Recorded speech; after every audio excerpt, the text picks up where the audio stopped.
प्रमुख कारण था कि हम पाकिस्तान से किसी अच्छाई की उम्मीद कर नहीं सकते। पाकिस्तान से अच्छाई की उम्मीद करना किसी सांप से गाय के बछड़े को पैदा करवाने जैसी बात है, जो संभव नहीं। जहां तक इस घटना की बात है, दुखदाई घटना है कि हमारे सैनिक इस हमले में शहीद हुए हैं और सीधे तौर पर इसकी जिम्मेवारी माननीय मोदी जी के ऊपर और गृह मंत्री जी के ऊपर आती है।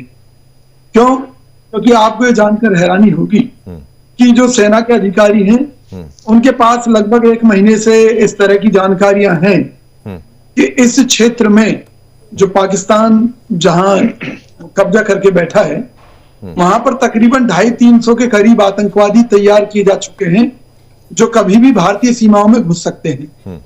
तो 56 इंच का दावा करने वाली कि 56 इंच का सीना और तमाम तरह की सर्जिकल स्ट्राइकों का दावा करने वाली मोदी सरकार पिछले 1 महीने से इन आतंकवादियों के खिलाफ कोई सर्जिकल स्ट्राइक क्यों नहीं कर पाई, इसके कारण मैं बड़ा हैरान हूं कि भाई जब सरकार के पास ये जानकारियां थी कि भाई इतने बड़े पैमाने पर आतंकवादी भारत की सीमा से के द्वारा भारत में घुसाने के लिए तैयार किए जा चुके हैं और वो कभी भी इंडिया में एंटर कर जाएंगे, तो मोदी जी को चुनाव लड़ना छोड़कर, भाषणबाजी छोड़कर इस मुद्दे पर सेना के अधिकारियों के साथ योजना तैयार करके सर्जिकल स्ट्राइक कर देनी चाहिए थी। लेकिन इस सरकार के जो दांत हैं वो हाथी की तरह हैं, खाने के और हैं, दिखाने के और हैं। इनकी कथनी करनी में बड़ा भारी अंतर है। इन्हीं की गलतियों के कारण पुलवामा हुआ था। और उसके बाद आपको याद होगा एक डीएसपी को पकड़ा गया था, देवेंद्र सिंह भुल्लर, जो कि एक आतंकवादी को एक जगह से दूसरी जगह ले जा रहा था और उसका कहना था कि वो ये काम सरकार के इशारे पर करता रहा है और उसके बारे में आज तक सरकार ने कोई खुलासा नहीं किया है। दूसरी चीज, मोदी राज में जो हमारी विदेश नीति है देश की, वो सारी फेल है। मोदी जी के कार्यप्रणाली के कारण श्रीलंका आज हमारा विरोधी है, आज बांग्लादेश हमारा विरोधी है, सब चाइना के हक में काम कर रहे हैं। अच्छा। नेपाल हमारे विरोध में है, चाइना के हक में चला गया। भूटान जैसा देश चाइना से हाथ मिला रहा है। ठीक है। पाकिस्तान तो है ही चाइना के साथ। तो चारों तरफ जो हमारे कभी मित्र हुआ करते थे आज वो सब हमारे दुश्मनों से मिल गए हैं।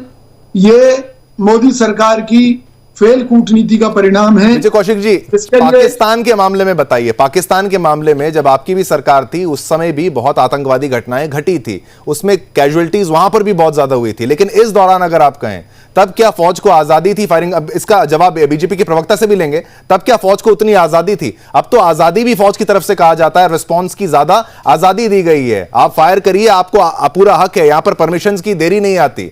यहां पर आप उरी की बात करें तो वहां सर्जिकल स्ट्राइक हुआ, पुलवामा में बालाकोट हुआ, तमाम जवाब तो दिया जा रहा है ना, पहले तो जवाब नहीं दिया जाता, ऐसा आरोप भाजपा आप पर लगाती है। शिवम भाई, हर सरकार की अपनी एक नीति होती है।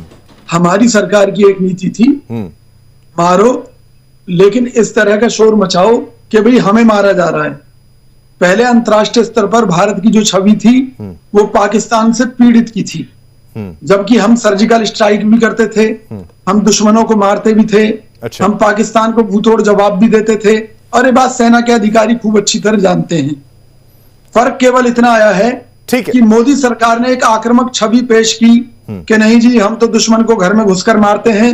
तो ये जो 250-300 आतंकवादी 1 महीने से छुपे बैठे हैं भारत में प्रवेश करने के लिए, इनके मुद्दे पर मोदी जी कहां सो रहे हैं? ठीक है, बिल्कुल आपकी बात आप कह रहे हैं कि आप पहले छवि नहीं, आप विजय कौशिक जी आपने एक महत्वपूर्ण बात की, आपने कहा हमारी पॉलिसी बड़ी सीधी थी कि सांप भी मर जाए और लाठी भी न टूटे। अच्छा। हम पाकिस्तान को पीटते भी थे और अंतर्राष्ट्रीय स्तर पर यह दिखाते थे कि हम पीड़ित हैं, लेकिन मोदी सरकार ने जो नैरेटिव चेंज किया इसका नुकसान सुन लीजिए। आज अमेरिका पन्नू वाले मामले में और अन्य आतंकवादियों से जुड़े मामले में भारत के खिलाफ जांच कर रहा है और मोदी जी को ना चाहते हुए भी ये कहना पड़ा है कि जी हम भी जांच करेंगे। ठीक है, तो अमेरिका एक्सपोज हो रहा है कि वो टेररिस्ट को फंडिंग दे रहा है। आपको ये समझ नहीं आ रही है? अमेरिका एक्सपोज खुद हो रही है। आपकी राय? मेरा सिर्फ एक लाइन में जवाब ले लीजिए। बोलिए। मनमोहन सिंह सरकार के समय में एक प्रस्ताव पास हुआ था कि अब भारत अपने पैरों पर खड़ा है, हम किसी देश से अब कोई मदद नहीं लेंगे। लेकिन मोदी राज में मोदी जी को झोली फैलानी पड़ी और विदेशों से मदद लेनी पड़ी। किस मामले में विजय जी, किस मामले में? मामला बताइए। कोरोना के मामले में। कोरोना के मामले में मदद लेनी पड़ी।